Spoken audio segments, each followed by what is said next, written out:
ಕಡತದಿಂದ ತೆಗೆದುಹಾಕಿದ್ದೇನೆ. ರಾಜೀವ್ ಗಾಂಧಿ ಕಡತದಿಂದ ತೆಗೆದುಹಾಕಿದ್ದೇನೆ. ಅವ್ರು ಮೊದಲೇ ಡಿಸೈಡ್ ಮಾಡ್ಕೊಂಬಂದಾರೆ. ನೀವು ಏನು ಬಿಲ್ ಪಾಸ್ ಮಾಡ್ಲಿಕ್ಕೆ ಅವಕಾಶ ಅವ್ರು ಅದೇ ಮಾಡ್ತಾರೆ ಸರ್. ಅವ್ರಿಗೇನ ಸಂವಿಧಾನ ಬಗ್ಗೆ ಏನಾದ್ರು ಗೌರವ ಐತೆ ಅವ್ರಿಗೆ? ನೀತಿ ನಿಯಮ ಐತೆ ಅವ್ರಿಗೆ?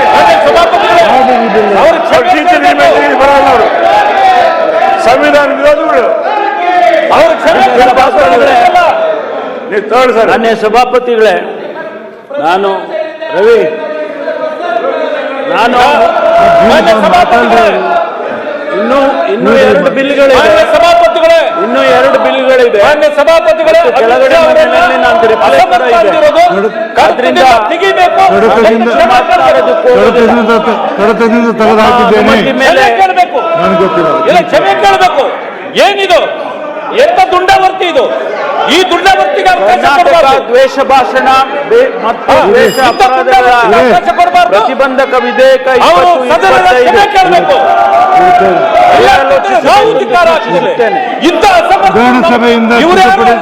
ವಿಧಾನಸಭೆಯಿಂದ ತಿದ್ದುಪಡಿಯಾದ ಅಮೃತ ರೂಪದಲ್ಲಿರುವ ಕರ್ನಾಟಕ ದ್ವೇಷ ಮತ್ತು ದ್ವೇಷ ಅಪರಾಧ ವಿಧೇಯಕ ಪ್ರಸ್ತಾವದ ಪರವಾಗಿ ಪ್ರಸ್ತಾವಗಳು ಇಲ್ಲ ಎನ್ನುವುದು ಪ್ರಸ್ತಾವವನ್ನು ಪರವಾಗಿ ಪ್ರಸ್ತಾವ ಅಂಗೀಕಾರವಾಗಿದೆ. ವಿಧೇಯಕವನ್ನು ಕಂಡುಕೊಂಡು ತೆಗೆದುಕೊಳ್ಳಲು 2 ರಿಂದ 10 ಖಂಡಗಳು ವಿಧೇಯಕ ಭಾಗವಹಿಸಿ ಪ್ರಸ್ತಾವದ ಪರವಾಗಿರುವ ಹೌದೆಂದು ಪ್ರಸ್ತಾವದವರು ಇಲ್ಲೆಂದು ಸೂಚಿಸಬೇಕು. ಪ್ರಸ್ತಾವ ಹೌದೆನ್ನುವ ಪರವಾಗಿದೆ. ಪ್ರಸ್ತಾವ ಹೌದೆನ್ನುವ ಪರವಾಗಿದೆ. ಪ್ರಸ್ತಾವವನ್ನು ಪ್ರಸ್ತಾವಿಸಲ್ಪಟ್ಟಿದೆ. 2 ರಿಂದ 10 ಖಂಡ ವಿಧೇಯಕ ಸೇರಿಸಲಾಗಿದೆ. ಮೊದಲನೇ ಖಂಡಕ ಪೀಠಿಕೆ ಮತ್ತು ಶಿಕ್ಷಕ ವಿಧೇಯಕದ ಭಾಗವಹಿಸಿದ ಸಭೆ ಮುಂದಿರಿಸಿ ಪ್ರಸ್ತಾವದ ಪರವಾಗಿ ಹೌದೆಂದು ಸೂಚಿಸಬೇಕು. ವಿರೋಧವಾಗಿ ಇಲ್ಲೆಂದು ಸೂಚಿಸಬೇಕು. ಮೊದಲನೇ ಖಂಡ ಮತ್ತು ಶೀರ್ಷಿಕೆಗಳು ವಿಧೇಯಕ ಸೇರಲ್ಪಟ್ಟಿವೆ. ಗೃಹ ಸಚಿವರು ಅಂಗೀಕಾರಕ್ಕಾಗಿ ಅಂಗೀಕರಿಸಬೇಕೆಂದು ವಿಧಾನಸಭೆಯಿಂದ ತಿದ್ದುಪಡಿ ಅಂಗೀಕಾರ ರೂಪದಲ್ಲಿ ಕರ್ನಾಟಕ ದ್ವೇಷ ಭಾಷೆ ಮತ್ತು ದೇಶ ಅಪರಾಧ ವಿಧೇಯಕ 25 ಅಂಗೀಕರಿಸುವುದು. ಪ್ರಸ್ತಾವದ ಪರವಾಗಿರುವ ಹೌದೆಂದು ಸೂಚಿಸಬೇಕು. ವಿರೋಧವಾಗಿ ಇಲ್ಲೆಂದು ಸೂಚಿಸಬೇಕು. ಪ್ರಸ್ತಾವವನ್ನು ಪರವಾಗಿ ಭಾವಿಸುತ್ತೇನೆ. ಪ್ರಸ್ತಾವವನ್ನು ಪರವಾಗಿ ಭಾವಿಸುತ್ತೇನೆ. ಪ್ರಸ್ತಾವವನ್ನು ಪರವಾಗಿದೆ. ಪ್ರಸ್ತಾವವನ್ನು ಪ್ರಸ್ತಾವ ಅಂಗೀಕಾರವಾದ ವಿಧೇಯಕ ಅನುಮತಿ ದೊರೆತಿದೆ. ಈಗ 1 ನಿಮಿಷ ವಿರೋಧಿ ಸರ್ಕಾರಕ್ಕೆ ಮುಖ್ಯಮಂತ್ರಿ ಉತ್ತರ ಕನ್ನಡದ ಬಗ್ಗೆ ಮಾತಾಡಿ. ಇವ್ರು ಬಿಲ್ ಮುಗಿಸ್ರಿ ದಯವಿಟ್ಟು. ಬಿಲ್ ತಗೊಂಡ್ರೆ ಬಿಲ್ ತಗೊಳ್ಳಿ ಮಾತಾಡ್ಲಿ. ಬಿಲ್ ಕೊಡಿ. ಆಯ್ತು, ಕೊಡ್ರಿ ಬಿಲ್ ಕೊಡಿ. ಮಾನ್ಯ ಅಧ್ಯಕ್ಷರೇ, 1 ನಿಮಿಷ ಮುಖ್ಯಮಂತ್ರಿ 1 ನಿಮಿಷ ಒಂದು ಬಿಲ್ ಒಂದು ದಯವಿಟ್ಟು ಬಿಲ್ ಆಯ್ತ್ರಿ. ಕುತ್ಕೊಳ್ರಿ ರೀ ಮುನಿಯಪ್ಪ, ತೋಳ್ತೀನಿ ಕುತ್ಕೊಳ್ಳಿ. ಮಾನ್ಯ ಸಮಾಜ ಕಲ್ಯಾಣ ಸಚಿವರು ವಿಧಾನಸಭೆಯಿಂದ ಅಂಗೀಕೃತ ರೂಪದಲ್ಲಿರುವ ಕರ್ನಾಟಕ ಅನುಸೂಚಿತ ಜಾತಿಗಳ ವಿಧೇಯಕ 2020 ಮೇಲಿನ ಪ್ರಸ್ತಾವನೆ ಪ್ರಲಾಪಿಸುವಂತೆ ಸೂಚಿಸುತ್ತೇನೆ.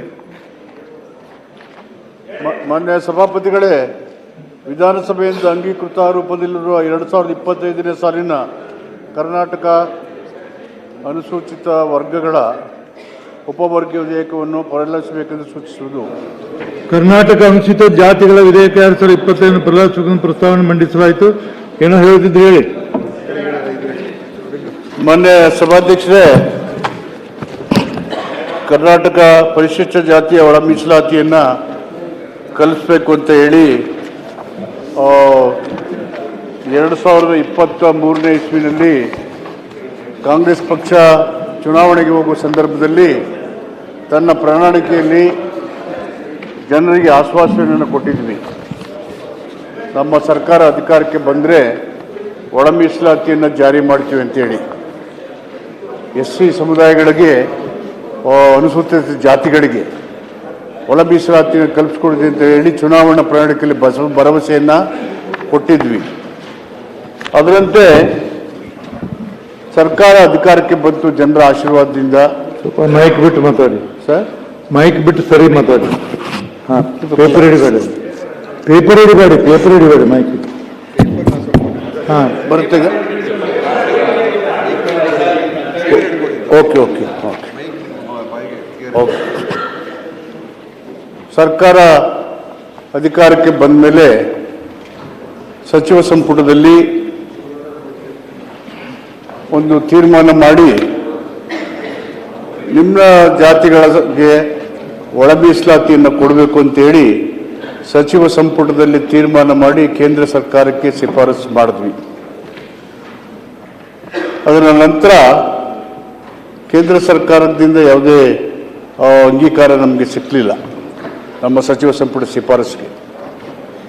ಸುಪ್ರೀಂ ಕೋರ್ಟಿನ ತೀರ್ಪು ದಿನಾಂಕ 1/8/24 the state government can be classify the schedule caste and the state will collect data on the inadequacy of representation in the service of the state because it is used as an indicator of backwardness ಅಂತ ಹೇಳಿ supreme court ಒಳ ಮೀಸಲಾತಿಯ ವಿಷಯದಲ್ಲಿ social affinity, backwardness and inadequacy in education and employment ಈ ವಿಷಯದಲ್ಲಿ ತೀರ್ಮಾನ ಮಾಡಿ ರಾಜ್ಯ ಸರ್ಕಾರಗಳ ವಿವೇಚನೆಗೆ ಬಿಡ್ತು. ಸುಪ್ರೀಂ ಕೋರ್ಟಿನ ತೀರ್ಮಾನ not binding on any state government. So ಆದರೆ ನಾವು ಚುನಾವಣೆ ಸಂದರ್ಭದಲ್ಲಿ ಜನರಿಗೆ ಆಶ್ವಾಸನೆ ಕೊಟ್ಟಿದ್ವಿ, ಇದು ನಾವು ಅಧಿಕಾರಕ್ಕೆ ಬಂದರೆ ಜಾರಿ ಮಾಡ್ತೀವಿ ಅಂತ ಹೇಳಿ.